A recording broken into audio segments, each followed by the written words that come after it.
Hello everyone, welcome to Club Deck Corner here on Club at 22, the Rangers podcast. This week, Seema puts the Saints to the sword, the good and the bad of the AGM and the trip to the capital to play Hearts on Wednesday evening. I am Scott Carney, and before I introduce my guest, my family and I have not been very well the past couple of days, so if this podcast falls below the standard, which isn't a very high standard, let's be brutally honest about it, then I do apologise. But I'm here and I'm battling through.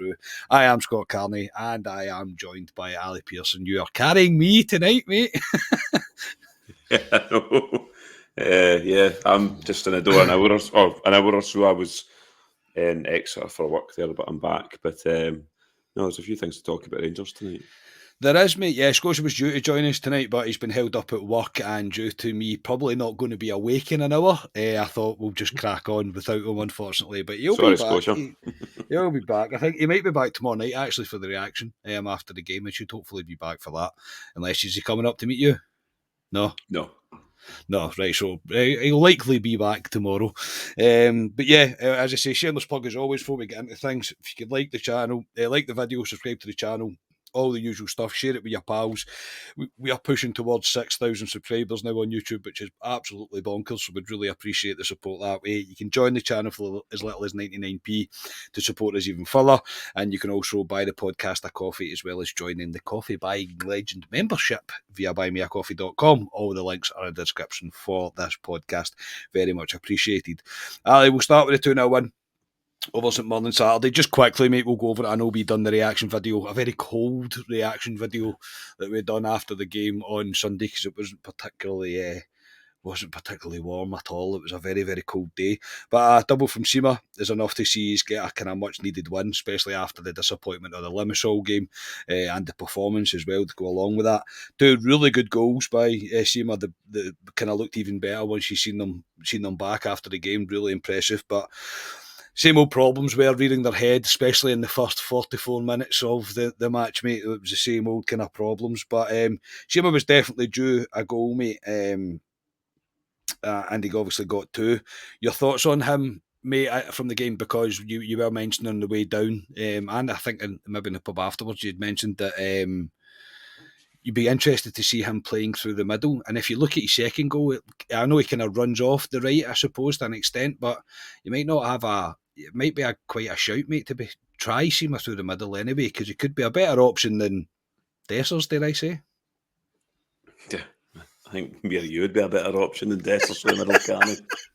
Even Scotia, when he's nervous, would be better for the but no, the reason I said about it going down back to the pub the other night was because Danilo's been kind of off form a wee bit, and you need somebody to come in sometimes, especially the amount of games we've got coming in December. We're playing every 3-4 days here, so somebody needs to come in and help Danilo at times. And you look, Dessers for me, yeah, his link up for the first goal, he did well, but apart from that, nothing for me. He doesn't.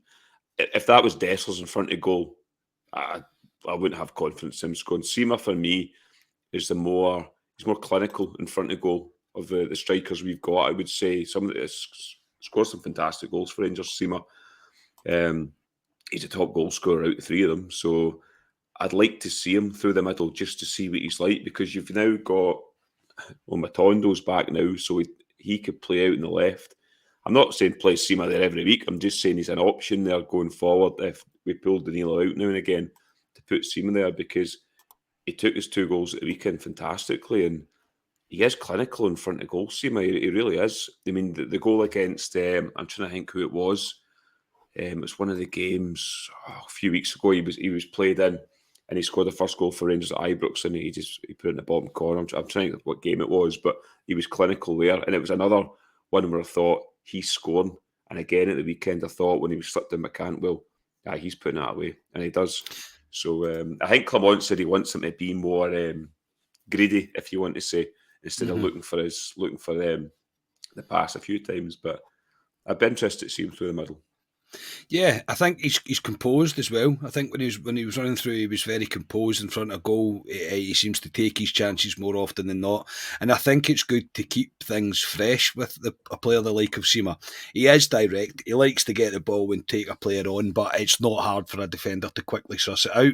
And if you put two men on him, if they kind of double mark him at times, it does become pretty difficult for him to make an impact.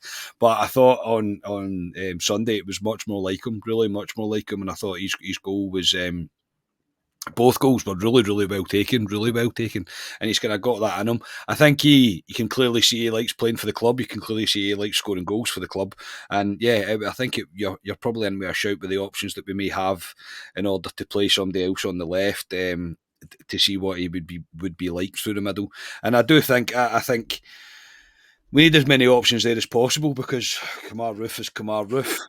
Danilo is Kamar Roof put an Instagram post up today, Karen, and I was like, "Oh, I wonder that's him back in training." It was of a horse. Of course he was. Yeah, of course it was a horse. He was on a horse, or it was a horse. He wasn't on the horse. It was just a. Oh, it was a right, horse. thank God. I was like, oh, brilliant! He's out horse riding. That's going to do magic, guy. But no, I think it would be an option. Say, I think Danilo sometimes there's a lot of expectation placed onto him because he is the only striker that really have fire and fit, and he is a good player. I think there's certainly more to come from him. I think at times he can kind of drop out of games. He was guilty at the weekend, I think, of playing one pass too many for a chance that we had. But I think it's all these things that will come in time when players have played a lot more games with each other. And I do believe he's still probably the first choice for most. But as I say, when you look past him, there is not a great option really to come in and play in his position. And yeah, at Dessers, and I'm not having a bashing session tonight because I don't have it in me to have a bashing session, but he just wasn't good enough. He's just not showing enough for you to get excited about a striker for Rangers. It seems like one of those signings that's still a wee bit confusing because he did well enough for the first goal. He was involved, but that was really it. He didn't do very much else in the rest of the game. Cantwell, mate, he is just our number 10, and that's it, really. There's not really much more I can add from that. But it was good to see that Clement is willing to right his wrong to a certain extent by giving him the chance there. And even a comment that he made in his presser today, it's all about how Cantwell performs in that role, whether he chooses to keep him there. But for me, there's just absolutely no doubt. 2 assists, I rest my case. He was slightly frustrated in the first half, I thought, against St Mirren at the weekend. But the team wasn't great in the first half. Second half, I thought he was very good. He was kind of running the show for me at times, and you've got to play him there. Why he persists with Lammers there over the last few games is beyond me, because Lammers isn't good enough to play for Rangers. No. So if Cantwell's fit, Cantwell plays there for me. So he's got to play there, and the second goal just proves why he should play there for me. Never hides in a game, Cantwell, anyway. See if he's not playing great, Cantwell. He's always looking for the ball, always demanding the ball. He'll never hide. Lammers, for me, is a guy that I would hide in a game. It has done for many occasions. It has, many occasions. Half a time, but yeah, we're not doing a bashing session here. No, not tonight. So we'll go back, but no, Cantwell. But all the fans have said for ages, you've got to play him. Clement says he's put his arm around him. We've had a word. He did say he might have to use him on the right hand side if they have injuries going forward, because he can play out there. But I think he knows Clement, the 10's the position for him. So I'd like to think when we line up tomorrow night, Todd Cantwell will be the number 10 again. Well done, Ali. So yes, Cantwell will start tomorrow night. That'll be Lammers back in. No, there's absolutely no doubt. I don't think anybody can put an argument forward to say that Cantwell isn't the best number 10 that we have at the club. And I understand what he's saying about playing him on the right, but I would much rather you play somebody else there. I don't really care who else, but for me, when Cantwell was performing and he's on form and he's playing in the 10 role, he can have such an effect on a game, much more so than he can playing on the right-hand side. So to me, you've got to prioritise his position over anybody else's, really. He has to be. He's the creative heartbeat of the team for me. And when he's on form, he has to remain in that 10 role. I've got absolutely zero doubt about that. But yeah, look, as you said, I don't want to go over too much again. I would have done a lot more with the game probably if Scotia had been here, because let him have his say on the game. But very cautious that I don't want to just repeat what me and Alistair were saying on Sunday, because I know what Ali's like. He's like me. Your kind of first opinion seems to be your true opinion. So yeah, it was a must-needed win for Rangers on Sunday. We got the 3 points and we move on, and it was pretty much as simple as that. Yes, there was still problems, but there's going to be problems until there's changes made, until Clement can get players in that he wants. He can get a full squad back in terms of injuries. So no, two very, very well taken goals, really enjoyable goals to watch. And yeah, we kind of roll on from there. Really, that's really all we can add to that. The move on to the AGM, mate. That was today. It was held at Edmondson House and was attended by the full board and the manager. Right, I'm going to try and do this in the most respectful way I can. Okay, there is good questions to ask at an AGM, and then there's bad ones. There was a few bad ones today. I don't really think everybody understands what an AGM is actually about, and we get dragged into these ridiculous comments made by some people, in my opinion anyway, ridiculous comments that just should be asked at a different place. It's not really what the AGM is for. So we'll start with the bad, mate, right? Because some of them made me laugh. Some of them gave me a wee giggle. One of the questions was asked by a supporter today, what Rangers are doing to comply with net zero. Now, by all reports, the guy was then removed from proceedings after kicking off pretty much from an answer from Bennett that was, well, the whole world is on that journey. What are you, as he's like, if you're trying to put yourself in that position where you're asking that question, Alistair, what do you expect the board to reply to that? There isn't very much they can say, is there? It's a waste of a question.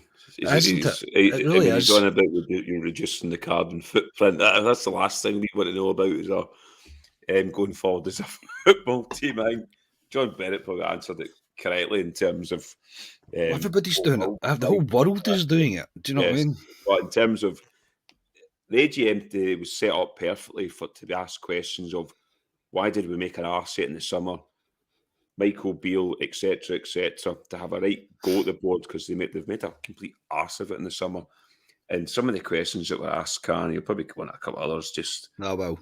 Waste of a question. And I know these guys have got the right to ask questions, but ask something semi-decent. I mean, well, I think the fans forum thing's more appropriate for questions like that. The AGM is people are shareholders are looking. I can fully understand that. I do get that, and I suppose it's everybody's prerogative. It's a self-indulgent thing, I suppose, to be able to ask any question that you want, but you're quite within your right to. I'm not saying that, but out of all the questions you can ask, maybe have a think about it before you ask the question. And I don't want people to criticise me, but I just felt like, why are you asking that? That's not a question that anybody really wants to really answer to. And I'm not having a go at anybody that's a climate activist or whatever you may want to be or want to believe, then fine, then by all means do so. But the club are doing what every other club are doing, and they're going along with the rules that are getting put in place. They're not going to break their back over to trying to do something like that, just like every other company in the world is doing. You're trying to, like, I don't know, major companies, they're all doing what they need to, just what they need to and no more. That's just the way of the world. That's a ridiculous question for me anyway. Another comment, mate, was about the booing. A comment from a fan was made regarding the booing. Now, and I say I'm not a fan that boos. Okay, I never have been. I've never done it. However, I will always say that if you're paying your money to go to the game, you're pretty much entitled within reason to have your response in any way that you deem to do so. It's not something I do. I'm not particularly criticising anybody else that chooses to do so, but for me, it's not my thing. I don't really understand that question to the regards of what do you expect the board to do about that? Do you expect the board to bring in an anti-booing campaign that you get banned from your seat? How dare you get caught booing? And ultimately, what it comes down to, the booing that people choose to do to express their feelings, this is because the board have made an arse of it. This is because the board have made an arse of the last two managers they've appointed and the recruitment that we've just been through. So it's probably if the board had got it correctly, we wouldn't be in this position. But another question from you where I thought, that's your AGM question. That we're all behind the team. Everybody's behind the team. I hate this. Or you're not behind the team because you're criticising them. Oh, I very much am. Still, nothing's changed. But again, another question, mate, where I'm going, is that the best you could come up with? The fact that there's been upset, the fact that we've been getting beat 3-1 Ibrox off Aberdeen? It's it was another ridiculous question, to be honest, in terms of fans. I'm kind of leaving you with nothing there, mate. But I'm probably doing that as well to try and prove a point, because what do you expect the board to do with that? Well, there's not much. Well, people are entitled to do what they want at the game. If they pay their money, they're entitled to do it. Do we agree with booing the team half the time? I don't. I'll say my piece on the team when I leave the ground. 100%. Sometimes I'll say, that's a lot of garbage or something, and I'm out and that's it. But I don't boo them. But people have got the right to do it. Who am I to say they can't do it? So, like you say, Carrie, it's up to Rangers to give the fans something to shout about, and they haven't over the previous season. So it's on the board, but it's not a question to ask the AGM. Maybe in a roundabout way, the guy was trying to get at the board for being so poor. I don't know. Yeah. Maybe it was a kind of weird double-edged question, I suppose. But a better question would have been, the boos reflect your poor job over the past 12 months. Explain. And do you know what I mean? Like, that would have been a much better question, because you need to put the board on the spot at the point. You're a shareholder, you get your chance to ask the questions. 100%. I'm still a wee bit surprised that nobody went, who sanctioned these signings in January, by the way, and the summer even. who was responsible for this? You're not telling me that, like, let's say Lammers, Dessers especially, Lammers especially for me, but Dessers, even Cifuentes, there should have been more in-depth questions about who has to take responsibility, and ultimately what lessons they're going to learn from it and take forward. I suppose the appointment of director of football and recruitment and a head of performance is maybe part of the learning process that they're going through. But yeah, anyway, on to the good ones that were asked about. The disabled facilities were brought up quite lightly. An update on that is the first section will be in the middle of the Copeland, and work is due to start in the summer. The singing section as well is obviously still being explored, and it looks like it will probably be behind the goal in the Copeland. That's me reading between the lines there as well, because I don't believe it will be anywhere else apart from that. It would be there. And my Gers, mate, will stop at, because everybody's favourite subject is my Gers, is it not? Basically, the question was, how can I get a ticket for the games that I'm not getting a ticket for? I don't think I've ever asked this question, but I'm going to. How would you allocate the tickets? If you were Rangers, how would you allocate the tickets to people that are applying for away tickets, for cup final tickets? How would you do it? I don't know. They've tried umpteen ways. I think they come out, one of the guys who answers it, Carney, and says, well, an example is we're playing Hearts tomorrow night, 500 allocation, and over 14,000. 14,000? No, what do you do with that? It's supply and demand. Yeah. The demand we have outweighs the supply, and the semis and the finals is the one I think that's the away tickets is a big bugbear for folk, because people who are in gold are always going to have the advantage, because they'll always get tickets and always stay in gold. They did say there's some stuff to come out with my Gers going forward, so we'll see what that is. But the semis and the finals are probably the next bugbear. The only thing they would do, Carney, and I think they've done it previously before, was say the semi, for instance, you got a ticket for the semi. All the guys that miss out on the semi-final would get a ticket for the final, potentially. I know they did that previously, I think, but there's no way.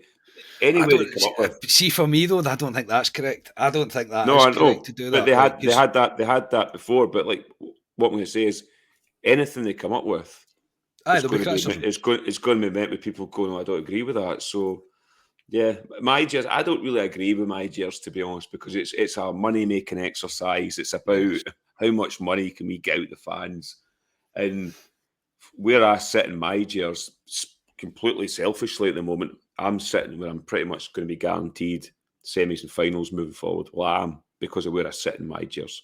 So selfishly, it works for me. But in the overall grand scheme of it, I don't agree with it, because it's a moneymaker. We've said before, I mean, we go down that wee route here in my years, but I've said before, you could buy a season ticket for the B team, season ticket for the women's team, not go to it, and you get your points and stuff. So it's all about money. And they've released a friendly that might come on to Carney in January that's coming out. But the wee catch on it is you'll get 5 My Years points as well.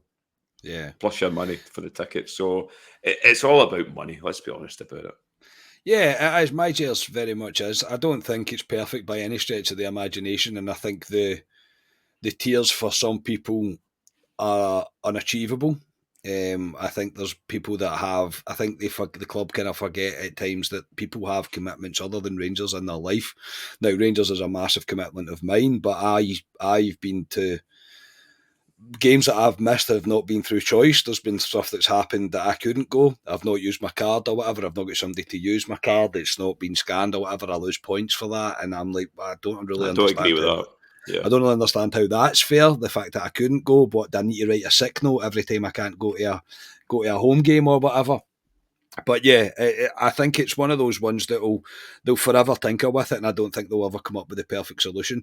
I'm all for everybody applying, put your name in a hat and draw the names out of a hat. Like, do you know what I mean? Like, it can't be. I don't think there could be a fairer way than that, because it's just down to pot luck, isn't it? At times, and sometimes you'll be lucky and sometimes you won't, and it's just one of those pills that you'll need to swallow. But yeah, you're right. In order, the My Jail scheme is, in my opinion, about try to get as much money out of fans as they possibly can, but I don't think it's ever going to please everybody, and I also don't see the board moving away from it anytime soon. No. So I am very much on the cusp for possibility of final tickets and semi-final tickets. I'm the breakdown that they've done now of when you can go in and buy your tickets, I'm quite near the bottom of it, so I've got my work cut out to get myself back up. But even things like, if they're going to do that, the amount of merch and stuff that I buy, like, I should be getting points for that. Do you know what I mean? I should be getting points for going into the store and spending money on this.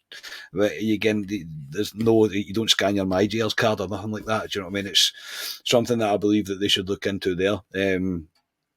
Because I'm a sucker for a Castor email, I really am. Anyway, sorry, I was getting distracted there. Why did it take 7 months to replace Ross Wilson? Bennett replied, it was finding the correct people. They're always been split into 2 jobs now, and a lot of candidates didn't want it to be split and just wanted to be a sporting director. He is very happy with the structure now. Ali, this one is very much going to be proof in the pudding. They're due to start at the end of December and the start of January. Our director of football recruitment and our performance. What is it? Performing on that? What's it called? Yeah, he's working with a doctor. Is it Mark Waller, our doctor? He's like a performance coach, yeah. Performance coach, whatever it is. But yeah, this one will be very much proof in the pudding, and the board have laid their cards down to say that they wanted to split it into 2 roles. Yeah, they did say, Clement, give us a couple of months, you'll see the injuries getting better. So I'll be expecting Kamar Roof, Ryan Jack, all of them fit, ready to go. So Kamar Roof, aye. I'll crack the jokes. Yeah, but it's vitally important. That was a key position where they should have filled when Ross Wilson went. They should have backups, Carney. When managers go, they've got backups, so they should have this with the director of football. For me, they waited too long. They gambled big style with Beale, let him have a bit of free rein in the summer. Look, it's backfired spectacularly. So they've had to do it correctly. They've got 2 guys in that'll kind of share the load a wee bit there. But yeah, we'll just need to see what happens when he comes in January. He starts, so it'll be interesting. So yeah, you brought it up with kind of amongst that. They was asked about injuries and about the players get injured, come back, and then they're out for even longer. They take a look at the grass and they get injured, which was a very good comment. And you're right, Clement said that you will see improvements, or give us a few months, you'll see improvement. And apparently Tom Taylor has a great reputation of improving injury problems within players and within squads. So we should see the benefits of that going forward, which is very welcome news. Very, very welcome news. A Northern Irish fan asked about the priority parking due to commitments getting the last boat. And now, obviously, with the added on time in games, is there something that can be done to get closer parking to the stadium for travelling fans, which I think is a very fair point, to be completely honest. There's people that travel all over that are at the mercy of transport. There's stuff that they can't do. It's not as if they can drive home. So I think it was a very relevant question. Bennett did say, the reason I'm bringing this up because there's a comment in it I want to hear your take on. He says it's something that he will take away and he'll look into it, but it's good to see you're staying longer than the Subway loyal. I mean, I laughed when I heard it. I laughed. I did. I very much, when I was reading the reports, I laughed at that, mate. But thoughts on that comment? I think that's a bit brave to be saying that. Yeah, I thought it was stupid from John Bennett to say that. I get he's trying to crack a joke, but don't crack a joke at an AGM. Maybe do it at one of these speakers dinners or something where you say, right, cameras away, lads, and you have a wee joke. But no, he was obviously having a dig at Mr. Haymarch that leaves early in games. So it was good to see Bennett pull Ryan up in his antics leaving the games early. But we don't look. But again, it's been one of those things. I've not decided to do that. That me and you do it. Again, people can leave at half time if they want. It's up to them. Do you know what I mean? It really is just one of those things. It is. I mean, it's a joke between the Rangers fans, the Subway law, but I mean, it's obviously Twitter's went a wee bit tonto after he said that today. And folk have genuine reasons why they need to leave. They need to leave because maybe they're struggling with walking or something, need to get out before the crowds come out, or work commitments, or family, young kids or whatever. So there's lots and lots, and we have a joke about it all the time as being Rangers fans, but. There's a time and a place, John. I just thought, it was just like, whoa. I think I get that one. Yeah, when he read it, I was like, whoa, that was a bit of a dig at the fans. He did say another one, Carney. I don't know if you're going to come on to it about Bennett, but he was asked about a comment about the playing squad at the moment, or the kind of summer. Yes. I don't know if you were going to come on to that one. Oh, carry on. Yeah, I was going to, but you might as well go. Just what you're on about John Bennett, and he said basically, again, he wouldn't comment on it. It's not his place to comment on it. But he commented on the squad about 18 months ago when he said it was the best squad he's ever seen or something. Maybe that shows he's learned from his mistakes. But then he does go say the Subway loyal thing, and you're like, maybe he didn't learn from his mistakes. I don't know. Yeah, no, you're quite right, mate. No, when he said that, I went, well, you had plenty to say about it before. There's absolutely no doubt about that. But it's got to be a very pressured environment, that as well, though, to be sitting taking the questions. They must expect some difficult questions to come their way. But yeah, when he made that comment, I was like, I don't leave early. It's just I never have. Again, I'm not trying to pretend I'm a bigger Rangers fan than anybody else or nothing like that. We've sat there together, mate, miserable as everybody else has left, and me and you are still sitting there going, what are we doing? Why are we doing this? But it's just something that I've always done. I've just always stayed to the end. But that is, again, when he made the comment, I was like, that's probably not the time and the place to do something like that. And we'll finish up on numbers with a comment that I actually will commend Bennett for, and one that I really like the answer to. We obviously asked on the numbers, and he said that the supporter had said that the numbers don't add up in terms of sales, European football, player sales, etc. That he said that it wasn't really making kind of as much sense to him, and they want to see, are we now a club that has to sell a big player every season, for example, in order just to survive and to kind of to keep us afloat, if you like. Bennett said, with the accounts, there is one main figure I want to bring to your attention. 10.5 million loss pre-player trading. This has to and will be reduced to zero. Player trading will be something we benefit from instead of using player trading to balance the books. That's a hell of a comment to make, Ali. I am impressed by that comment. And another one that I think is a kind of indication of the direction that Bennett wants to take us. I think he'll be looking to save costs where he can without bringing detriment to the club and the running of the club and the playing squad, etc. But a comment that I can very much get behind me, and if we can get to somewhere like that, we'll be sitting pretty, mate. Yeah, he said to keep an eye on that figure going forward for us to look the next when we bring the next figures out, but. That's a big one. Our wage bill's massive, Carney. It's far too big. Huge. And he alluded to the fact there's players out of contract in the summer, and pretty much said they're not getting renewed. Yeah, they're not getting a new one. Pretty much. So you can read into that the guys that are out of contract, your Ryan Jacks, your Kamara Roofs, we have a joke about John Barisic. So there's all these guys. John McLaughlin, I think, is maybe out of contract. So all these guys will be potentially moved on, and probably should. Well, it's a discussion for another time, but half of them should be moved on at least. But yeah, it's interesting that figure because they need to get that figure down, can't he? That's too much. And if he can get that figure down to where he wants it, and you're not relying on selling a big player each year, when you do sell a player each year, because you should still be doing that regardless anyway, the player trading model, then you can reinvest in other stuff and reinvest in the squad. So, yes, I will keep an eye on that over the next coming years to see if it actually comes through.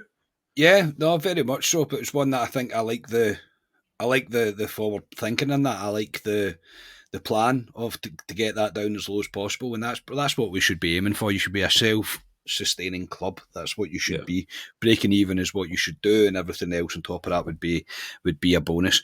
You've got to remember the amount of real investment that they have put in. Wasted investment, I understand, some of it in the playing squad, but the investment in Edmondson House and stuff like that they will start to see the fruits of their labour eventually with things like that and the different things that they're doing. So, no, I say all in all, I think it was an okay gem. I don't think there was enough tough questions asked, but again, who am I to say that? I wasn't there, and I'm not a shareholder, but other ones as well that you just like, we don't need to be asking these sort of questions. Can we just not do that? But the last one that we just spoke about is the one that I think I'll be paying most attention to, and probably the improvement in injuries under Tom Taylor.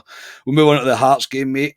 Clement's presser just quickly. He said we will need to be up for it and or a game as they will fancy their chances against us. I don't read all what you write, but people tell me everything, which was in regards to why do you think the Hearts will be up for it? Because Rangers are coming to town. Every team's always up for it when Rangers are coming to town. He said it's my 11th game and my third against Hearts, which sums up Scottish football absolutely perfectly. On the squad, a few knocks to players, but hopefully no major concerns. Raskin will be out a little bit longer before he is fit. Everyone is working hard with him, but sometimes these things happen. No time was given for his return. And then Dow, mate, he's training hard and doing his maximum, is what he said. He's like training hard and doing his maximum, but there's competition for his places. And I was like, is there? At the moment. We've got number 8, no number 8 on the bench. Is he a number 8? Am I being wrong? I thought he was a kind of number 8 that could have played on the left of a. He can play quite a few different positions. He can play a 10, but he can play. I would say he would sit as an 8. That's where I would see him sitting. Yeah, and we don't. And considering we don't have one, yeah, I know. I found that very weird. Yeah. Obviously, there was the bit after the Heart and Hand live show that was released that there was comment made there, and all of a sudden it was spreading through that Dessers, Ridvan and Dowell were told to find new clubs. The press were doing their best to try and get a response or try and get a reaction to that from Clement without directly asking it, if you like, but he didn't really give too much away. But that comment, I was like, Anyway, we'll see what happens. Maybe Dowell will make an appearance tomorrow night. I know in the transfer window he said some things will happen, but it just has to be the right things. On the Hearts themselves, mate, they've won 4 out of the last 5 games, and at the weekend there they won 1-0 away to Kilmarnock. One thing is for sure, mate, we need to start better tomorrow night. Oh, 100%. You know how Hearts will start tomorrow? Similar to Aberdeen. It'll be the usual frantic first 10-15 minutes. And they'll have a go at us. Rangers need to start tomorrow. Why don't we come out for a change and have a go at these teams and put them to bed, hopefully? It'd be nice to see that instead of it taking 45 minutes for Rangers to warm up. So, yeah, I'll be interested to see what the team lineup is. Obviously, we'll come on to teams and stuff, but they need to play better than they did at the weekend, Carney, against St Mirren for me.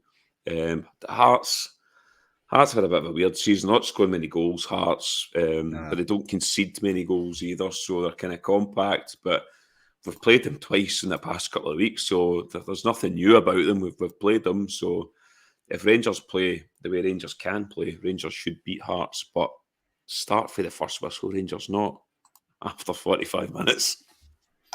That would be nice, mate. Yeah, it would be nice not to be sitting halfway through the first half going, please start playing at some point and be a wee bit proactive in terms of playing attacking football. But yeah, no, we just need to be better. We need to start better. It's always it's one of those things that we do bring up. It's always a tough place to go because it's always made out to be a tough place to go. But I do think I do think no matter what, the performance is going to need to be better than what we've seen in the past 3 games, probably. Maybe not so much the second half against St Mirren, that's probably a wee bit too critical, but we need to get back to the way we were when Clement first came in, and we seem to be very attacking, very high pressing, not giving them a second on the ball and really take the game to them.